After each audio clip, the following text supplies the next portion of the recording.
Hey, book you, baby. Great to see you. Good to see you too. So the one thing that I'm billed and I have to do is talk about the Kenosha shooting stuff. If you guys saw me on Supreme No flash wee wee, okay? No flash wee wee. yesterday, you probably saw that I was hesitant to post a video that I've been working on. I put like 6.5 hours into editing together a response to Destiny's the video that he did, like analyzing the talk with Vosh, the first half of it. I literally broke down the entire thing. I wrote responses to like each of the points that I felt were worthy of responding to or were maybe off or on. And then I went through his other talks that he had on the topic with Viv and some other dude. And I whatchamacallit, I edited them all together and I was going to put them all together into a thing, but I don't think it's appropriate maybe. So we'll be like rethinking that. I just wanted to take a second and say that a lot of the clips that are in this video are reused from that Destiny project that I mentioned here. And I also want to mention that because this video is dealing with the arguments, I want to make it abundantly clear that I'm criticizing not the creators here, but the arguments they're employing. And keeping those two things separate should hopefully keep people from getting too upset about the critique. But what I wanted to do no matter what, in something that I mentioned on that Supreme stream, Booksmarts is the rhetoric king of Twitch. was that we probably want to talk about the arguments for this at the very least. Just because I think it's been interesting to see the different kinds of arguments that we've had and sort of how those are playing out. As far as the arguments go, we have a few different kinds. So there's one that's going to talk about the time that happened before. We'll just go ahead and put a gun that totally doesn't represent what was used in the shooting. So what had happened before the shooting? So that's one kind of argument. What happened before? Another kind is going to be that a life, right, is going to be greater than property. So maybe we'll put a flag on that to represent our libertarian boys on the ground, I guess, whatever. That lives are greater than property. Okay. And then if we want to toss in one from the right, we'll go ahead and throw self-defense on here. Just to kind of disperse the order in which we're talking about these different things. So we'll draw somebody on the ground shooting somebody, I don't know. Some scary person. What else? I had another document where I was going through and I kind of was organizing them. Let's see. What did I organize these as I was taking notes? And honest to God, sometimes my notes are just drawings, especially when we have arguments and stuff. This is talking about like what was going on with the attacker and what was the threat level prior to engaging with the gunman. That's kind of what Vosh is focusing on. So maybe we'll draw this. A dude with a little devil with horns and level, question mark, question mark. So, and we'll call this one threat level. It's just, I found all of these interesting because the way they're being used is really all over the place. It's not very straightforward. A lot of them don't take into account how they work with others. So here I've drawn what had happened prior. So what was the relationship between the very first person that attacked the gunman and what was the context to this? It's really important to know. So it's a worthwhile question to ask. But the problem is this question is often met with speculation. We start speculating about what happened. Or if it doesn't go into speculation, I didn't draw out the speculation branch here. But if it doesn't go through speculation, then the other option we have is that we start talking about what we do know. And what we do know about what happened before that often gets brought up is the curfew thing. So that's one of them. The other one that gets brought up that's kind of like related to the curfew thing in like legal terms is the context of the gunman having the gun at 17 years old and you're not allowed to have it. And the reason why I've drawn these two next to each other with the equal sign is they're both kind of at the same level. So they're making legal arguments for like what happened before and why things shouldn't have went down the way they went down. The problem is that no matter what kind of legal arguments you try to make, nobody should have been there. So I don't know if that ever works. So this is like all the legal shit. Another problem that we're seeing is the way that we're comparing these events. So we could do the school v protest. And I'm going to put this as a box because I think this is more of like a problem that we have. It's not really like a an argument necessarily, but it's like a way of thinking about things. Like, I don't think people appreciate the difference between a shooter at a school and a shooter in a protest or in this specific circumstance. So that's another thing worth talking about. Let's go ahead and start with this one. This one I'm more comfortable talking about. So why does Booksmarts think that that's a problem? Why does Booksmarts think that arguing about things in terms of like a school shooting, why does that not work? So when you're at school, so we'll go ahead and put school here, and I'll be going through these quickly. This isn't to say people are right or wrong. You'll kind of start to get the gist of what we're getting at by the end of the stream. So don't get too upset with where we start or where we're going. It's more so just I want to talk about like why some of these things aren't working for people or why some of these things aren't productive, and then we'll be moved past this topic. So if you don't want to hear more about this, don't worry. This is how I'm going to clear my head, and then we'll be past it. Why is it a problem to compare a school shooting to a shooting at a protest? Well, at school, nobody should have guns. So, like, we'll go ahead and write it out. Nobody should have guns. That's a fact of the matter at school. You see somebody at school with an AR, and you should be very, very concerned. So the entire idea of the presence of a gun at a school is unacceptable, and it creates this whole different dynamic. Now, some people may instinctually argue against that and be like, but like a gun shouldn't belong at a protest either, and blah, blah, blah. It's like, well, we're not talking about should it be there, shouldn't it be there. We're talking about like, at a common sense level, your response to seeing a gun at the school is going to be different than your response to seeing a gun at a protest. These are very, very different circumstances. There shouldn't be any guns at the school. At the protest, there are going to be, because the way that people protest is different. And you can't just shut down the people that want to do the Second Amendment version of protesting and like skip over that extra context that really wouldn't apply at a school. If people are bringing guns to the school, that's a separate problem, which also kind of compounds when we start talking about what happens when there's a shooting. So I'm going to put protest over here. So at protest, to make sure that these points are like 1-to-1, we have the Second Amendment people, which kind of throws this off. So there should be an expectation that people at a protest could have guns, whereas I don't think that that's there at school. The other problem is what happens when shooting. So when there's shooting at a school, our immediate assumption should be that we're having a problem with like a mass shooting or a response to it. So either like a police officer is trying to apprehend somebody, or we can reasonably assume that there's a mass shooting going on. Because at school, again, there shouldn't be guns at school. So A, the presence of a gun, and B, the presence of shots fired should create a very, very different picture in your head. Now, in both of these situations, that picture should lead to you retreating and lead to you looking for safety, except when it doesn't, which we'll also talk about. So if you're worried about that, don't worry. We'll get there. When shooting happens at school, the assumption has to go to mass shooting, right? Or that the police are present, they're doing something, which we don't really have at the protest because the police are not where the rioters are. So I don't know. We're going to set that aside. So understand that reasonably, the expectation of what is going on at the school goes immediately to mass shooting. At the protest, it shouldn't.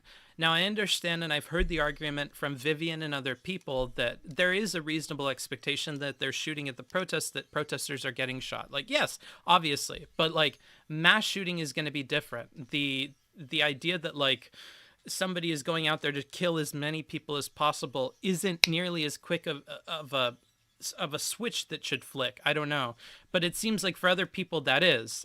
Let me talk about why I don't think that is. So why I don't think that is has to also do with this reasonable expectation I put on expecting like guns at a protest. It's the Second Amendment thing. It's that in America, a lot of the reason that people have the guns is for self-defense. Now, that self-defense is going to happen at a protest. I'm surprised that it took this long for like us to have a big version of it happening, because as the rioters were getting crazier and crazier, and as people on the other side of things were thinking about sending people in with guns, that was turning into an ugly situation, right? So something is going to happen there. Now, part of what I would expect the something to happen would be the mass shooting thing. That's very scary. That could happen for sure. But most of what I was expecting is somebody attacks one of these people with a gun. And that ended up happening here. And I think the response that we had to the attack at the protest was not what we should do, probably.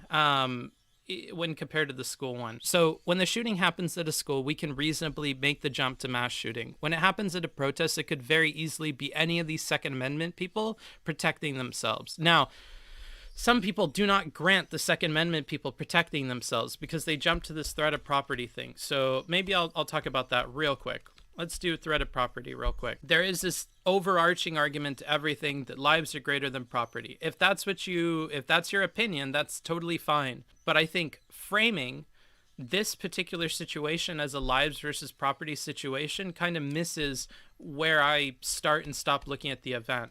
If we had a timeline of what had happened and we go to here, and this is going to be the inciting incident, which we don't see on camera. So whether that's the attacker dude screamed and charged and threatened to hurt the gunman, or the gunman brandished the weapon to a bunch of people and threatened to kill as many people as he could, whatever had happened, we're going to call that the inciting incident that didn't happen on camera. And then we're going to look at the attacker runs at the gunman, right? The very first guy, and then he gets killed. And then we have the multiple attackers going after the gunman here. And then here we'll put GM arrives maybe at the event, and then we'll say that the GM plans going to the event. So some people like to go all the way over here and they want to talk about the plan and arrival, and this, they say, how he planned or what he was thinking before going to the event, what his intentions were, which relates to this lives over property thing. This here should make anything that happened after like a negative for the gunman, because his whole intention was to go there and protect property. And if your lives are greater than property, then his whole intent there was moot. I don't think it's as simple as that. And that's because I don't look at this part to determine what way to think about self-defense or shooting or anything like that, because I do think this is a question of self-defense, but that might be my bias. So what I like to look at is right around here. And then for these guys, we have to only look at here because I'm interested in the self-defense. What happened? Like, did he really have to shoot this dude? And it seems to be that some people are interested in that question as well, although they seem much quicker to have an answer to that. I think the people that want to talk about self-defense or the people that want to talk about threat level, they're both kind of dealing with this yellow section. Whereas I think the property lives people are only looking at that section of the timeline, as are these people, the before people, the what happened leading up to that. They're looking there as well. And these are important. I think it's helpful to lock these temporally, to realize that the arguments about what had transpired before this, the inciting incident, well, I guess this kind of overlaps a little bit. We need to have a little bit of the inciting incident here. But I think it's helpful to remember that some of these necessitate knowing what happened before, or some of these are entirely decided upon what had happened before. Because depending on where you're feeling on this, you might be looking at a different part of the timeline of events, and that's why you're coming away with a different opinion about it. So to address these lives versus property people, again, first of all, you're only focusing on what happened before and you're ignoring what happens after. Because if we apply this lives versus property thing to what actually happened here, it doesn't fly. Why doesn't it fly? Well, because Kyle was not perched on top of some building and people were charging the building and then he fired at them. This wasn't the situation that happened. Kyle was not shooting at somebody who was charging in an open thing to the building either. Kyle ran this way around the building. If we're to draw the building here, and then you have your cars over here, and then it blocks out for half a second. This dude is running, and then he chases Kyle around this way. He's not going for the building. This wasn't a defense of the building when the shooting occurred. Kyle shot because this dude was attacking him. Kyle didn't shoot in defense of the building. Like, I don't think that this is an argument that applies at all to anything that happened past the inciting incident, because this is mostly focused on his intent before coming. If the situation had played out differently, this is an argument that would apply to what actually happened during the shooting, but it's not.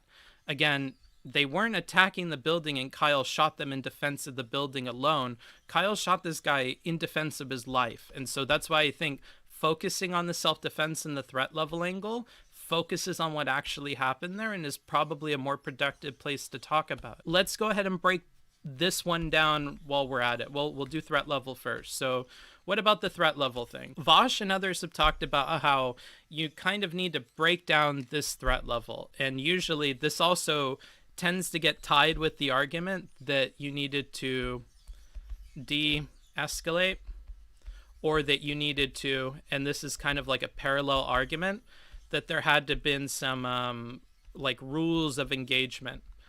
I'll call it rules of engagement. The kinds of arguments that I'm talking about are like, you should have brandished the gun, you should have threatened to shoot, you should have, all that stuff. And I think that that's kind of similar to the idea of de-escalation, that like we're placing a lot of responsibility on the gunman. That's what we're doing here. That's kind of the flavor of argument here, is that we're going to place the responsibility of what happened on the gunman. That ultimately the gunman, because of their special position with the weapon, should be responsible for de-escalating. And they should be responsible for engaging in these rules of engagement that people are making up. So whether that's like, you should tell them before you shoot, you should brandish it, you should count to 3, whatever they're saying, I'm going to classify all of that as rules of engagement. Hey guys, what's up? Noah the editor here. I just wanted to say that Riley Rochong's argument would also fall into this category, of course, because she's putting a responsibility on the gunman to have understood the law and holds him responsible for the consequences of not following that law. Just wanted to note that for posterity's sake. Enjoy the rest of the video. A lot of these pertain to threat level. They necessitate some idea of a threat level, because in order to de-escalate, we had to figure out that somebody was too far gone, and then we needed to work them backwards, right? So we need to be cognizant of what's going on with this threat level.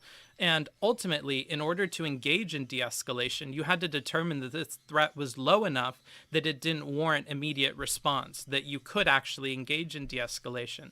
So no matter what, when we're talking about de-escalation, we're implying the ability to, like, you know, assess this threat level in some kind of way. Let's try to apply that to like what happened here. I think the only real way that we could say Kyle had time to assess this threat level is dependent on what had happened between inciting incident and the actual event.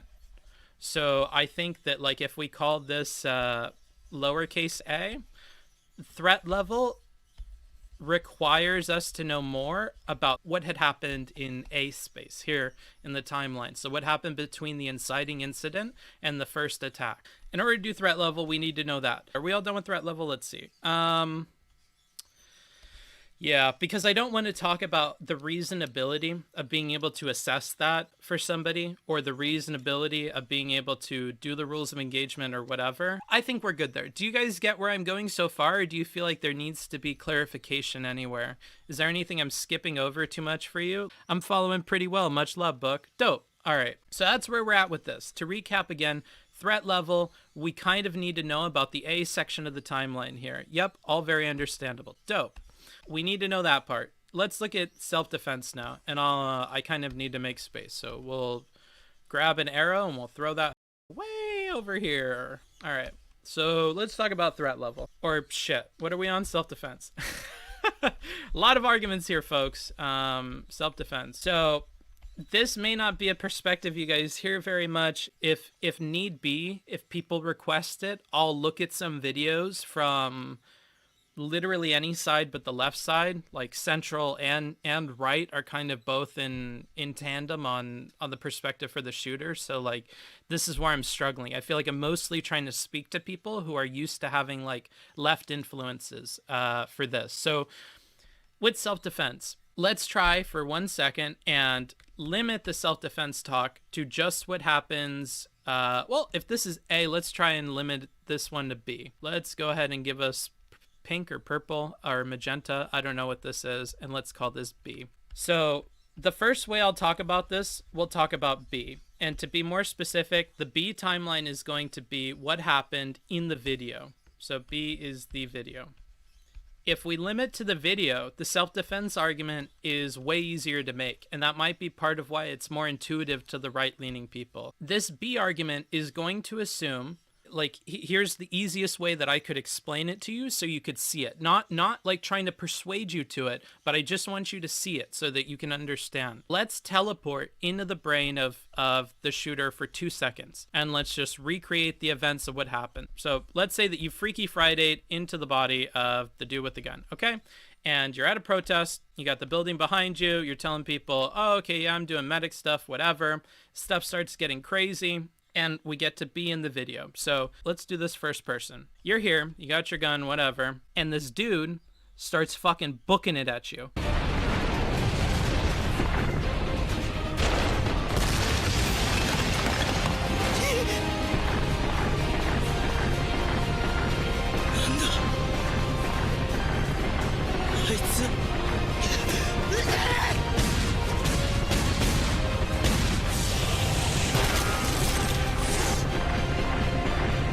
And he's screaming at you, okay? This is kind of like what the picture that Destiny was trying to draw in his conversation with Vosh, and what was so frustrating for him, because to him it seemed intuitive. If this dude, number one, he knows you have a gun. He knows you have a gun, okay? This is very important context, because when people engage in a fight with somebody that has a gun, they have, like, taken off their glove and they've thrown it in the ring with somebody who they know could just murder them right now. They know that you have the capability, that you have this magic thing that fucking shoots lead at 1,000,000 miles a minute and will just destroy you. And they've decided, that's a gamble that I want to do, right? Now, to the people who are more privy to the other argument about like active shooter, whatever, they might be like, but Booksmarts, it depends on what happened before. Like if they said he was an active gunman and we want to take it, like, okay, remember, we're only talking about B. We're only talking about the segment of the video here. And we're teleporting you, we're Freaky Fridaying you into this dude's body, and you're going to have to make some decisions. So this dude is running at you. He knows you have a gun. He's got an entire crowd of people who have been barking and screaming and yelling and who are definitely not on your team. Now, again, to the left people, you might be saying, of course they're not on his team. He brought a gun to a protest. He's there. He's not even supposed to be like, remember, we're just looking at B, right? So this is what's going on. He charges you. Number two, you ran away. You retreated. He starts charging after you, and you had run away. You ran back to the building. This is what happened on the video. He runs back to the building. This guy with an AR, who has every reason to just stand there and point it and threaten to shoot, like what Vosh is talking about.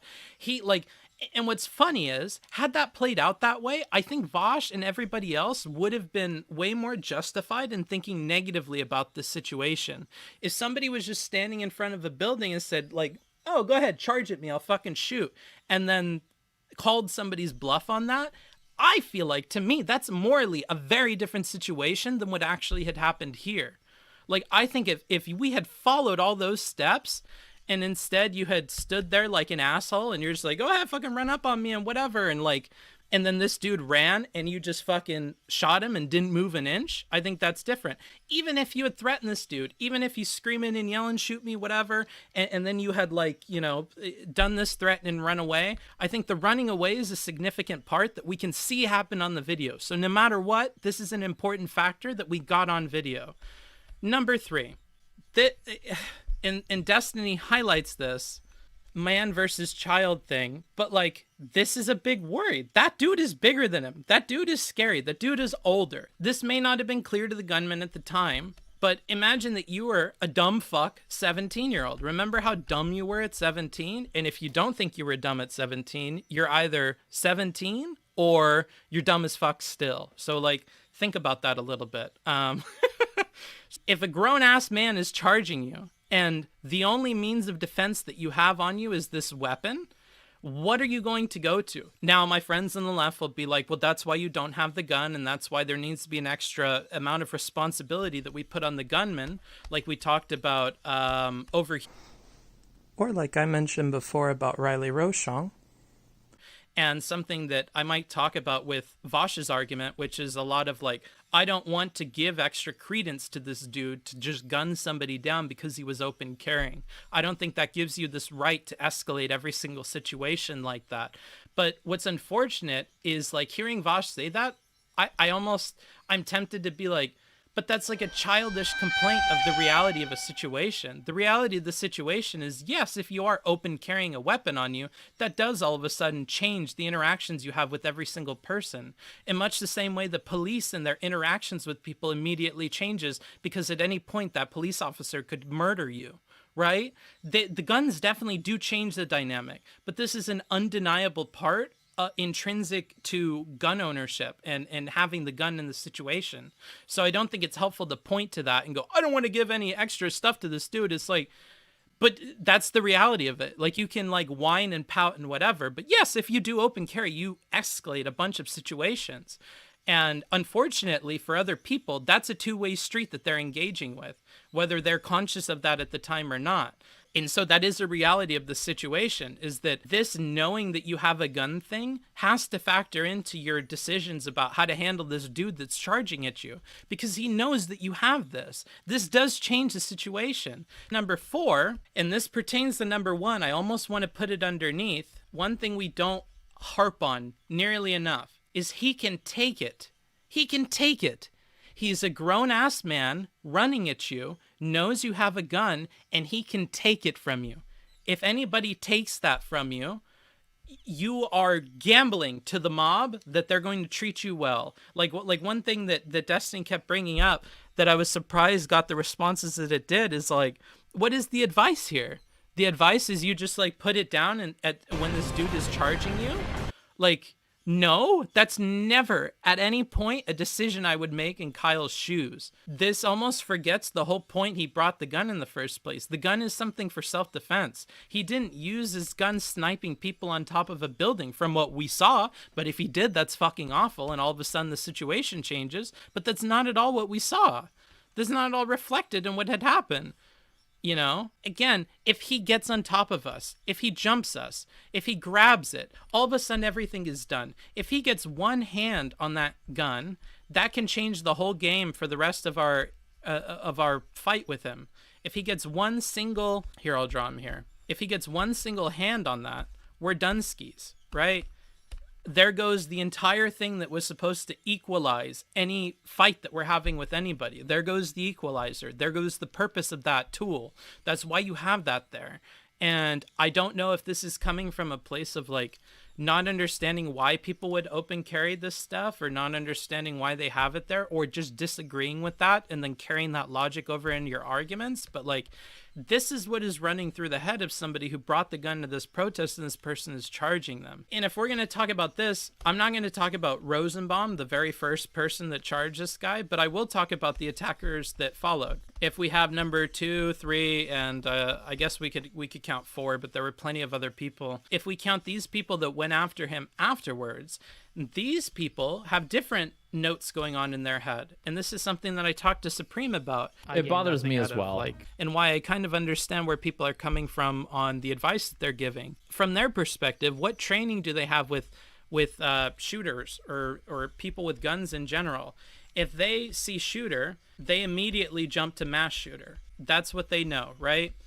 And where do we know of mass shooters? We know of them at schools. So school shooting. And like Vosh and other people mention, from that school shooting, they know the advice from that, which is you run, you hide, and if those aren't possible, then I guess you charge the attacker because you're just trying to minimize harm or whatever. This is what Vosh was talking about. Now, Vosh kind of very quickly ran over these, and then when Destiny pushed him on it, he kind of just post hoc rationalized why these wouldn't be possible.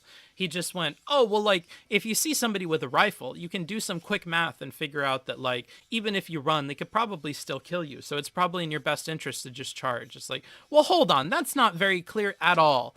And I don't think that that's good advice that you should be giving to protesters moving forward, which is, like, the big reason that I want to talk about this and what I talked with Supreme about yesterday too.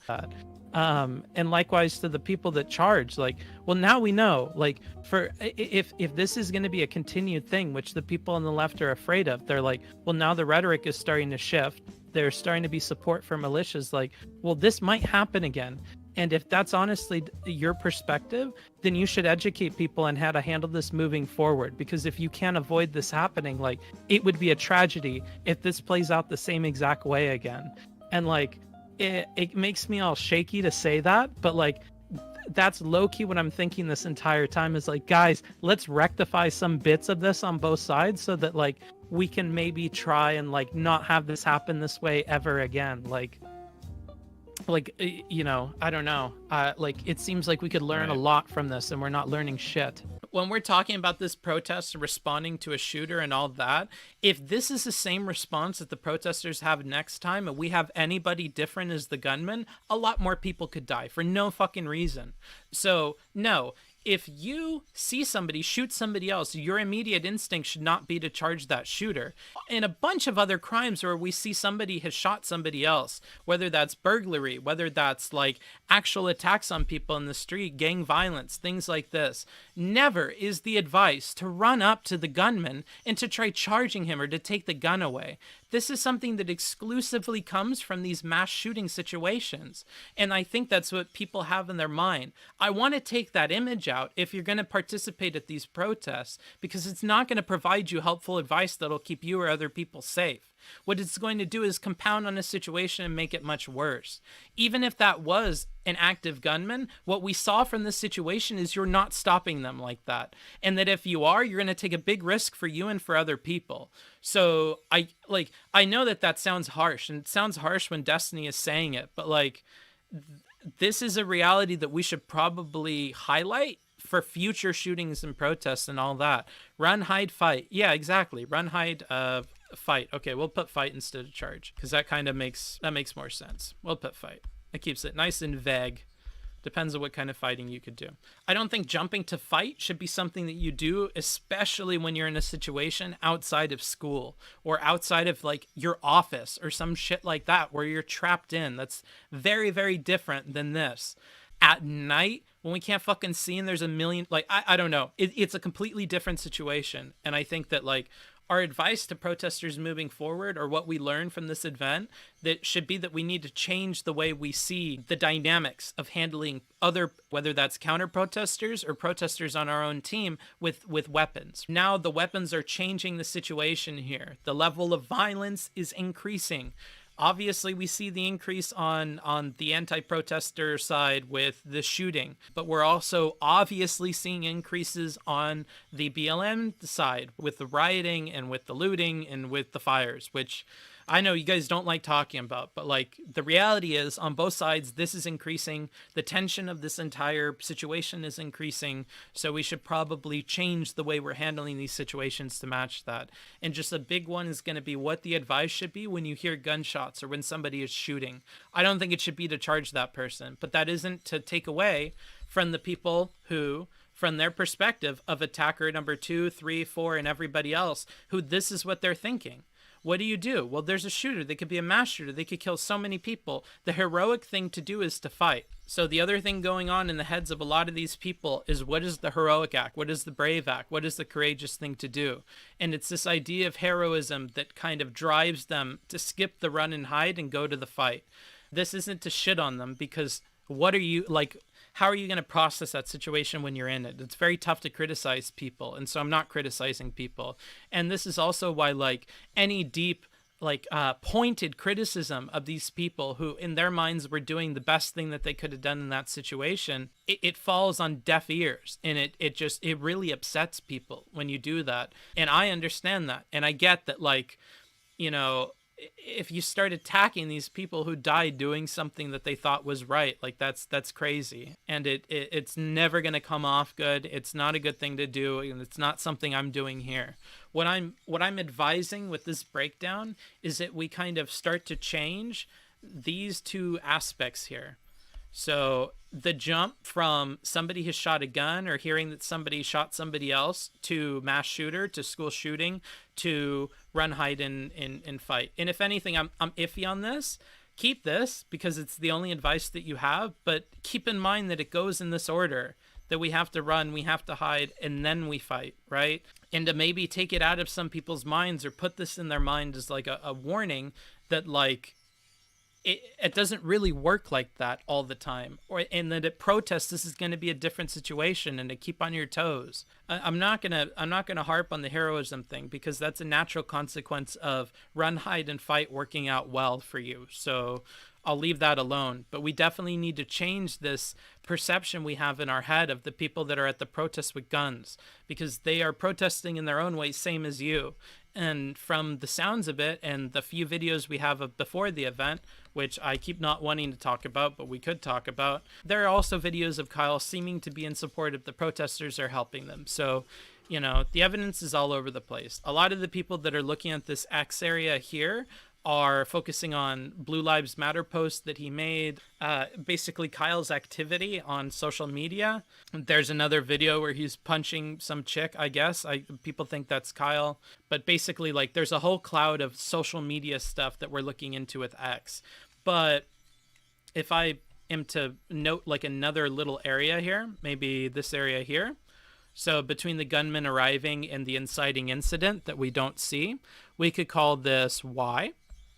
And in Y, we have videos. We have the interview of Kyle. We also have video of, like, people setting a trash can on fire. We have a bunch of, like, random videos in Y. And I think some of the people that are of the self-defense or, mostly of the self-defense angle are kind of going to Y to say that Kyle was in support of the protest. I don't know if we know enough to really say that with any certainty, because he could just as easily say that random bullshit and be there totally against it. So I don't think that really proves anything. Again, I really think X and Y don't help us with much of anything in general. I think if anything, we need to focus on little a and little b. Anywho. So I hope that this is given like an accurate summation of like what's going through his head. Like, we have this gun, it's here to defend us, that's the purpose it serves. Do we need defense here? Well, a grown-ass man is charging me, knowing that I have a fully loaded assault rifle. He's followed me past my point of retreat to the point where I think I'm nearing like the edge of how far I can get away. And if he takes this gun away from me, that's the end of the story for me. He's got a whole mob behind him, and none of them are happy with like me or my compatriots here. So what is going to happen? All right. And then we have the people that attacked him who instantly, from hearing a shooter, go to mass shooter and assume that like this is their moment to stop further harm from happening, and they seized on that moment. And it wound up being that like he surrendered and he did all this other shit, but it could have just as easily been that he was a mass shooter and he intended to kill as many people as possible. And from their perspective, they probably couldn't have known that. Now, the argument against that is, well, they shouldn't have jumped to that conclusion, or that's a gamble that they made, or some shit like that. I just don't think any of that's helpful. So it's better just talk about that's their perspective. That's what they're going on. This is his perspective. That's what he's going on. We don't fucking know about Rosenbaum because we don't have what happened before little a. We just have some weird incidents in Y, and then we have some social media on X.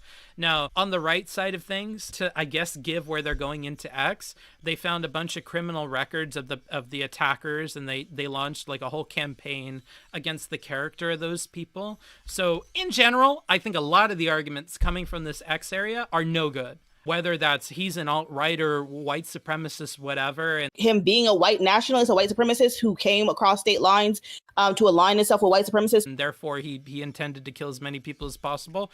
With intention to enact white supremacist violence. Or we're talking about lives versus property. It's self-defense, or if I haven't heard any chasing after him. But it should I haven't heard any claims about that. Nobody should be dead. Like, it doesn't matter who engaged first. I feel it doesn't matter if he did or if the protesters did. Nobody should be dead. Or we're talking about they were fucking criminals that charged him and he put them down. Like, the rioting needs to fucking stop. And if that means like white redneck fucking militia dudes out there mowing down dipshit protesters that think that they could torch buildings at 10 p.m., then at this point they have my fucking blessing. Any of those all tend to be real shit arguments. And it just so happens that they're all about what had happened way before even the arrival of the gunman. And even some of the ones in Y are just stretches to draw the character of people who it doesn't matter once we start engaging in little a and little b. Everything about who they are and their characters, it doesn't matter, because once we're in little a and little b, in my opinion, we're in a self-defense situation, and it should be viewed that way, but that's my opinion. Okay. I think we've gotten through most of these. Okay, perspective and response. Yeah, so we talked about this already. I think a lot of people are able to understand the perspective of the attacker, but not of the gunman. And I think there's a lot of focus on the perspectives of the attackers and how those trump that of the gunman. But if you view them both equally, I think it's a lot less clear of a situation. The other thing is there's this hero villain dichotomy that we're making between the attackers and the gunman. Yeah, I think I kind of painted the picture of how, like, if we have a failure to understand both sides of this perspective thing here, we're probably going to have this heroism thing here. But, like, the other thing that compounds it is the idea in the attacker's head is one of heroes and villains as well. People who are like heroic at Sure. school shootings are the ones that like jump on top of them and protect other people while putting themselves in danger.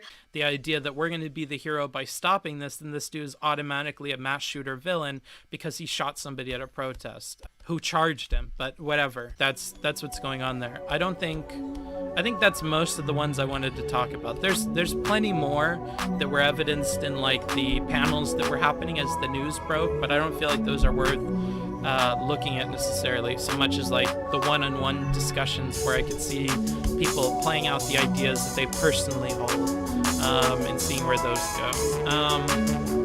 Anywho, I think we're done with this. That's what I wanted to say on it.